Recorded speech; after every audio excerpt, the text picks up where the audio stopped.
আসসালামু আলাইকুম।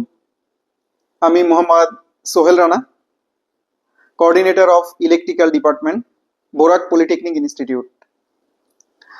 আজকে আমি ডিপ্লোমা ইঞ্জিনিয়ারিং কি এই বিষয়টা নিয়ে কিছু কথা বলবো। আসলে ডিপ্লোমা ইঞ্জিনিয়ারিং হচ্ছে মানুষের সমস্যাবলীর সমাধান এবং জীবনকে সহজ করে তোলার জন্য প্রযুক্তিগত এবং বৈজ্ঞানিক জ্ঞানের প্রয়োগ। প্রকৌশলীগণ বিজ্ঞান, প্রযুক্তি, গণিত এবং বাস্তব অভিজ্ঞতা প্রয়োগ করার জন্য তার কল্পনা শক্তি, বিচার ক্ষমতা এবং যুক্তি প্রয়োগ ক্ষমতা ব্যবহার করে থাকেন।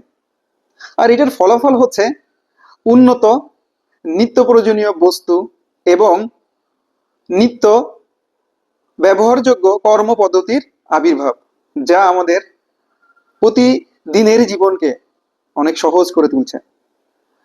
তাই আসুন কারিগরি শিক্ষাকে প্রাধান্য দিই এবং আমাদের দেশকে এক ধাপ সামনে এগিয়ে নিয়ে যাই। ধন্যবাদ।